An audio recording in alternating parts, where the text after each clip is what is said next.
Matthieu, chapitre 17. 6 jours après, Jésus prit avec lui Pierre, Jacques et Jean, son frère, et les conduisit à l'écart sur une haute montagne.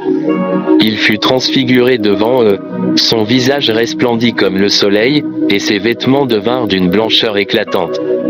Et voici, Moïse et Élie apparurent, s'entretenant avec lui. Pierre, prenant la parole, dit à Jésus, « Seigneur, il est bon que nous soyons ici. Si tu le veux, dressons ici 3 tentes, une pour toi, une pour Moïse, et une pour Élie. » Comme il parlait encore, une nuée lumineuse les enveloppa, et une voix fit entendre de la nuée ces paroles, « Celui-ci est mon fils bien-aimé, en qui j'ai mis toute mon affection, écoutez-le. » Les disciples, l'ayant entendu, tombèrent sur leurs faces et furent saisis d'une grande frayeur. Mais Jésus s'approcha, les toucha, et dit, « Levez-vous, et n'ayez pas peur. » Et, levant les yeux, ils ne virent plus que Jésus seul.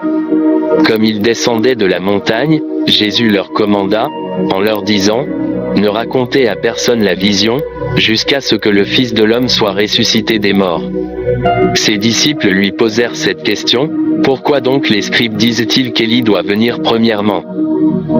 Il répondit, « Il est vrai qu'Élie doit venir, et rétablir toutes choses. Mais je vous dis qu'Élie est déjà venu, et ils ne l'ont point reconnu, et ils ont fait pour lui tout ce qu'ils ont voulu. De même le Fils de l'homme souffrira de leur part. » Arrivant auprès des disciples, ils virent une grande foule autour d'eux et des scribes qui disputaient avec eux. Aussitôt toute la foule, voyant Jésus, fut saisie d'étonnement, et se jeta à ses pieds.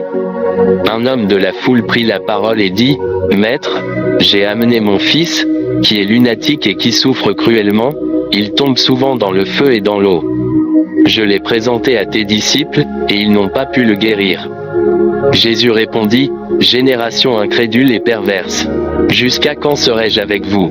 Jusqu'à quand vous supporterai-je? Amenez-le-moi ici. » Jésus menaça le démon, qui sortit aussitôt du garçon, et celui-ci fut guéri dès 7 heures. Alors les disciples s'approchèrent de Jésus à l'écart, et dirent, « Pourquoi n'avons-nous pu le chasser? » Jésus répondit, « À cause de votre peu de foi. Car je vous le dis en vérité, si vous aviez de la foi comme un grain de moutarde, vous diriez à cette montagne, « Transporte-toi d'ici là », et elle se transporterait, rien ne vous serait impossible. » En venant à Capernaum, les disciples s'approchèrent de Jésus. Alors une question se posa, qui devait payer la taxe du temple? Jésus dit à Pierre, « Va à la mer, jette l'hameçon, et prends le premier poisson qui sortira, ouvre-lui la bouche, et tu y trouveras une pièce de monnaie. Prends, la, et donne, la pour moi et pour toi. »